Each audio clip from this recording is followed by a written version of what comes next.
Hello বন্ধুরা, so আমি হচ্ছে ত্রিপর্ণা। তো চলে আসলাম নতুন একটা ভিডিও নিয়ে। তো আজকে ছিল হচ্ছে কলেজে আমাদের একটা সেমিনার, যেটার মাধ্যমে আমরা জানতে পারছিলাম যে একটা কর্পোরেট সেক্টরে ইন্টারভিউ দিতে গেলে কিরকম ভাবে গ্রুম হয়ে যেতে হয়, কিরকম ভাবে কথা বলতে হয়, একটা পেশেন্ট পার্টিদের সাথে কিরকম ভাবে ব্যবহার করতে হয়, সমস্ত কিছু নিয়ে ওখানে আলোচনা করছিল।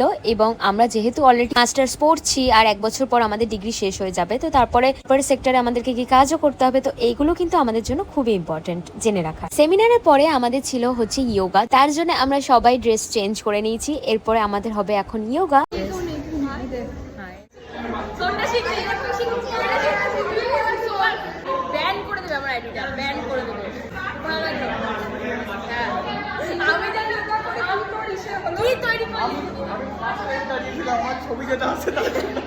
তো ইয়োগা আমাদের কমপ্লিট হয়ে গেছে। এখন আমরা যে যার মতন যাবো বাড়িতে, কারণ সামনেই আমাদের এক্সাম। ভাবতে পারছো, দুদিন আগে আমরা ট্রেনিং করে আসলাম, এক্সাম চলে এসেছে। তো যাই হোক, আজকের মতন ভিডিওটা এই পর্যন্ত। তো তোমাদের সঙ্গে দেখা হবে নতুন একটা ভিডিওতে। টাটা।